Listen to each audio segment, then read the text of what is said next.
교대로 한 줄은 LED를 쓰고 일부는 고압 나트륨을 써서 혼합해 쓰는 경우가 늘어나고 그런 경우도 있다는 거. 그래서 요즘 하이브리드 방식이 좀 유행하고 또 하이브리드 방식이 또 좋은 점이 이 인공 그 LED 등의 단점이 이제 열을 나오는데 열이 양이 적어요. 그러다 보니까 이제 요게 이제 보강등을 쓸 때 예를 들어서 고압 나트륨을 쓰게 되면 보일러를 꺼버리거든요.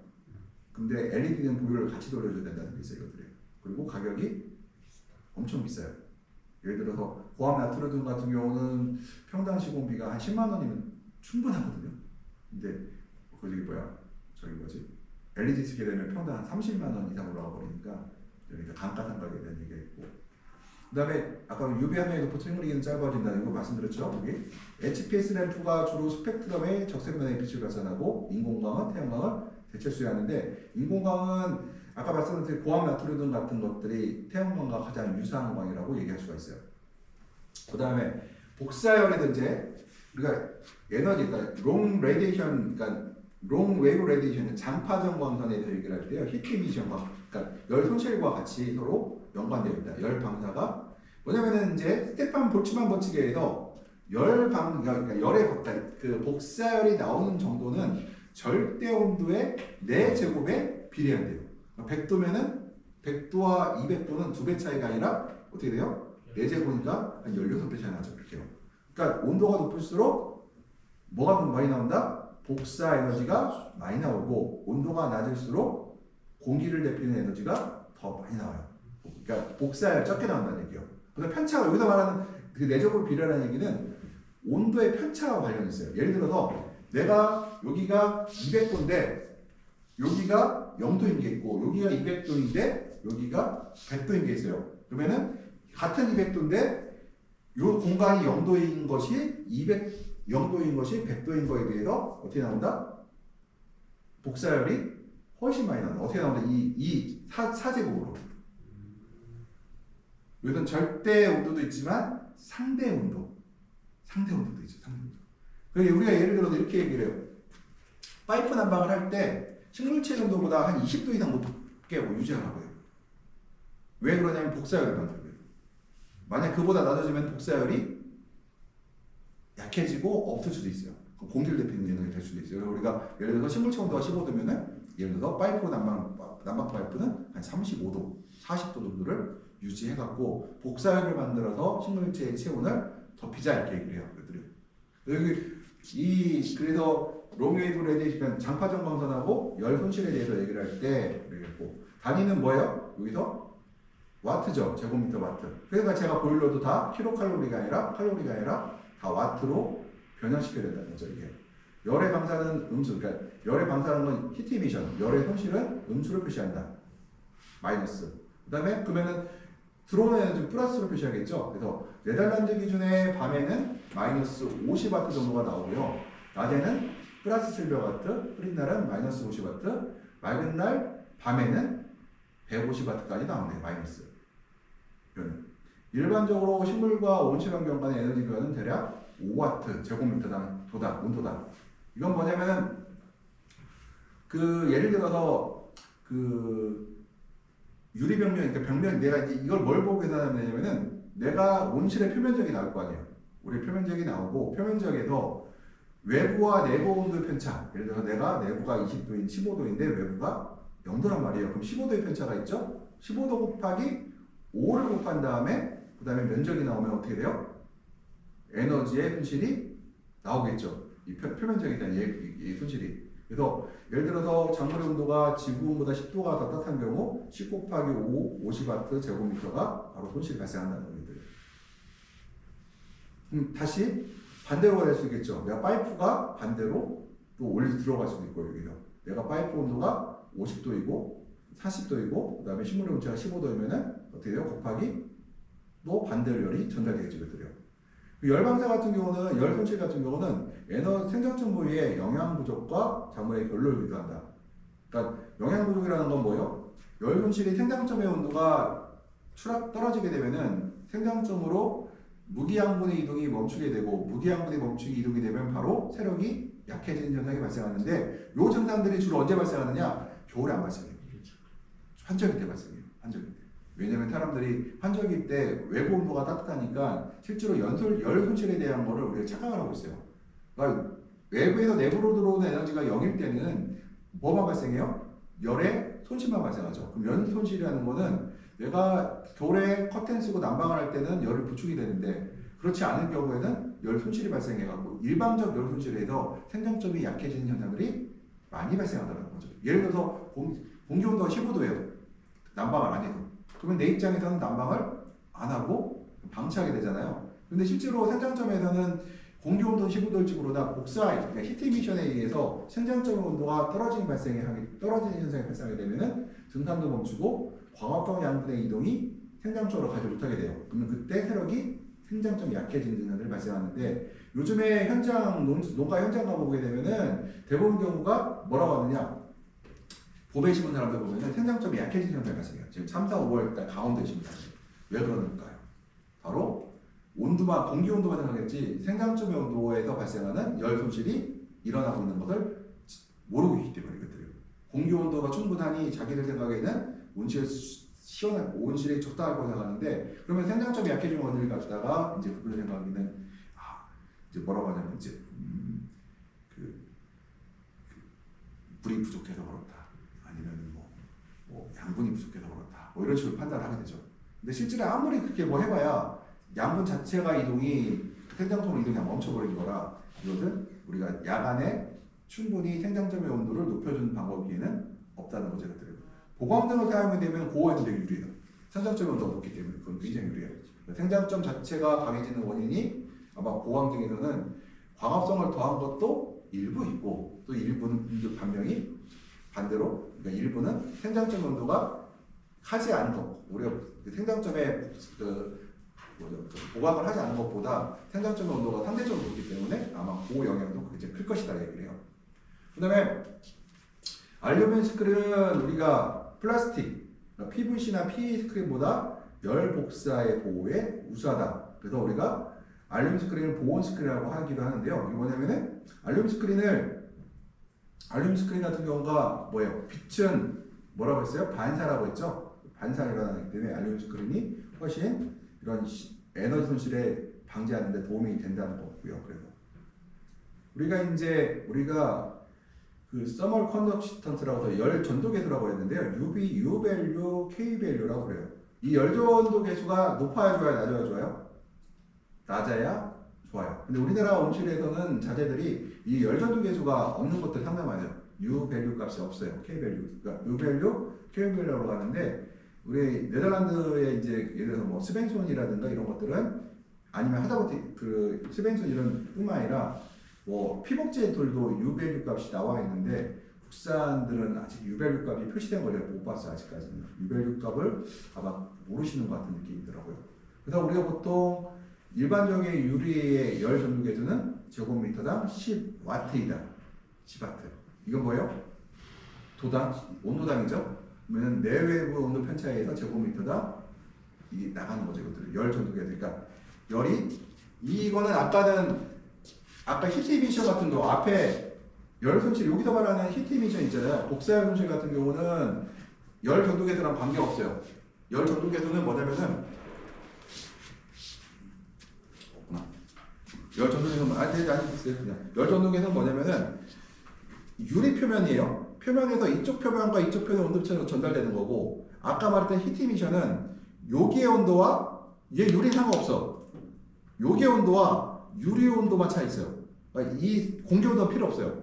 얘가 식물체 온도가 15도인데 유리 이쪽 표면 온도가 5도면은 얘와 얘 5도 차이 10도 차가 나잖아요. 일로 10도의 열이 일로 전달이 돼요. 공기에서. 그럼 여기가 다시 여기 따뜻해지잖아요. 근데 아까 이 유밸류 값에 의해서 요쪽의 열이 이쪽 유리를 전도를 통해서 컨덕터에서 전도를 통해서 일로 가버리겠죠.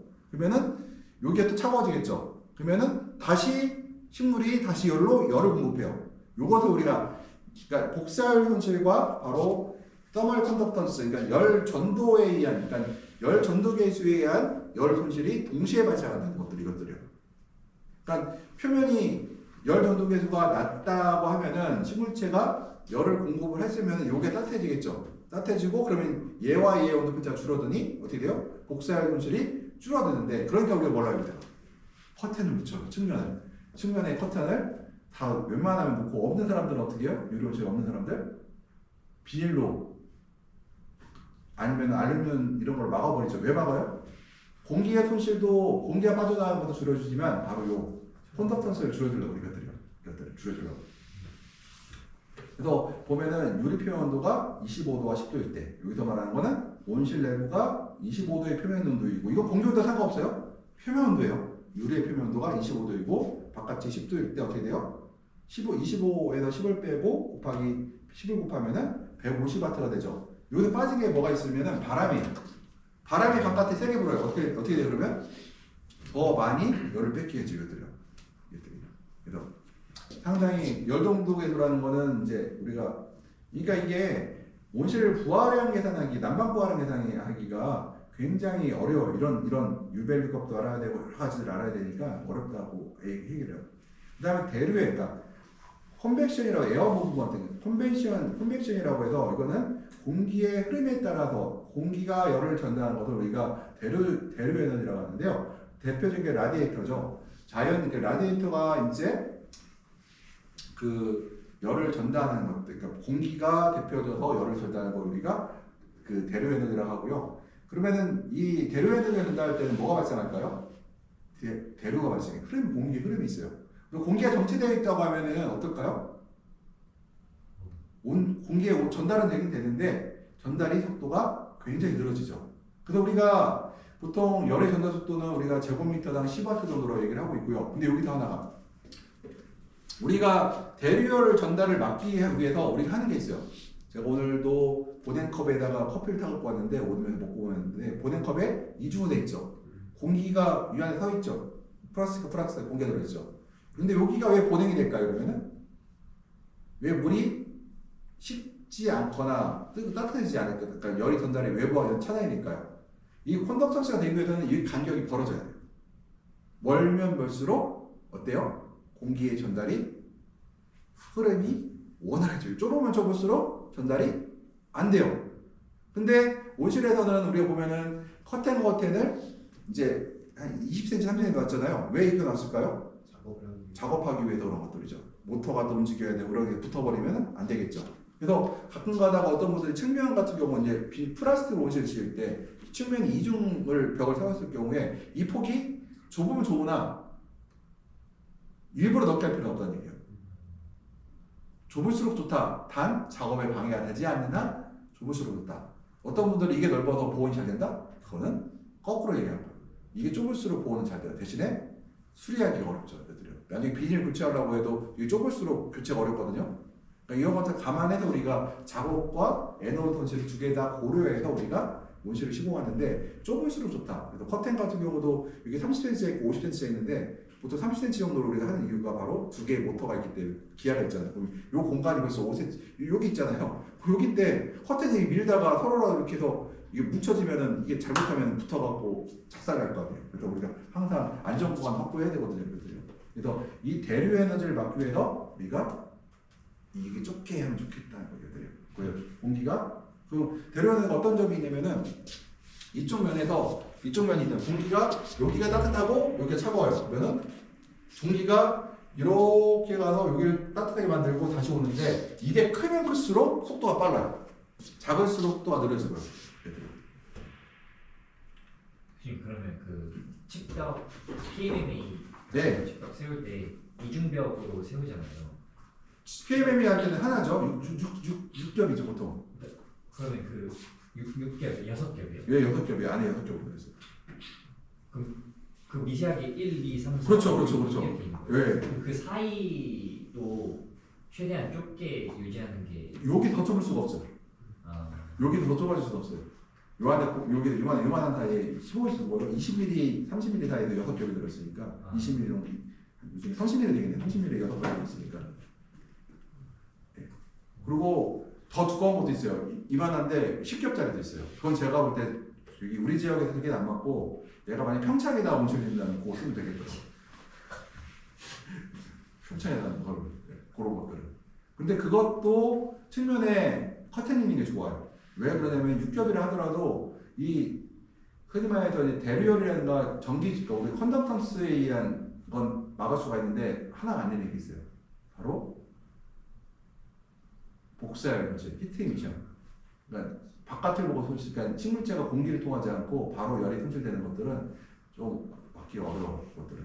물론 유리와 한 장이나 비닐 한두 장보다는 훨씬 낫지만 그래도 조금 모질라는 약간, 왜냐면 우리가 보면 측면 보면 알거든요. 측면 안 닫아놓으면 세력이 측면 쪽이 벌써 냉해 받은 것들 두들 보여요. 벌써 것들이. 그래서 측면은 그래서 바깥을 대실수 안 보는 자재사는 게 좋아서. 그러니까 대부분의 경우가 요즘에는 또 많이 바뀐 것 중에 하나가, 옛날에는 북쪽이나 서쪽에만 그 샌드위치 판을 쳤는데 지금 온실 일부 온실들 가보면은 남쪽에도 샌드위치 판을 집어넣어요. 보온성이 좋고 어차피 측면의 커튼을 여는 시간이 별로 없다. 겨울에는 계속 닫아놓고 여름에도 계속 닫아놓고 있고 보통 잠깐 쓰는데 측면 여는데 그거 하느니 차라리 에너지를 보호하고 연구체로 가버리자. 이거 하는 분들이 많다. 그 다음에 우리가 지붕과 실외 공기 뭐 이런, 그러니까 이런 사이에 공기 사이 열 에너지 전달을 우리가 복사 대류 에너지 전달이라고 하고요. 야간 식물주의 공기 유동은 식물의 에너지 물균형이 효과적인데 바로 식물의 고체가 공기를 통해서 서로 열을 주고받는 것 현상들을 발생을 해요. 이것이 바로 대류에서 발생하는 거고요. 팬을 통해 활성화된다는 것은 유동팬을 통해서 공기의 흐름을 만들어서 그걸 통해서 열이 골고루 전달되게 해준다는 것들입니다. 이것들이 우리가 이제 그러니까 또 유밸류 값의 효과에 대해서 얘기를 할 때 유밸류는 히트 열 교환이라고 얘기를 할 수가 있고요. 네덜란드 유밸류 값은 일반적 조건에서 약 제곱미터당 7W 정도를 얘기하고요. 15도씨가 내외부의 편차가 15도라고 하면은 15 곱하기 7 그러니까 제곱미터당 한 105W 정도의 에너지가 초당 빠져나간다는 얘기고요. 그 다음에 여러 변수가 있어요. 스크린, 창, 바람등에 따라 제거에 따라 유밸류 값은 달라진다는 것들. 그러니까 정확한 유밸류 값은 사실은 계산하기가 쉽지 않다. 거의 불가능에 가깝다는 건데 그래도 대략적으로 우리가 알고 있어야 된다는 거고요. 보통 우리가 네덜란드의 그 온실의 유밸류 값은 7W 정도라고 보고요. 그 다음에 100W 우리가 제곱미터당 15도 차이가 난다고 하면은 제곱미터당 100W라고 했었잖아요. 그러면은 내가 유밸류 값에 의해서 그러면 얼만큼 열을 커튼을 사용해서 유밸류 값을 줄여서 열 손실을 줄일 것인가에 대해 얘기할게요. 이거는 이 유밸류 값이라는 거는 뭐예요?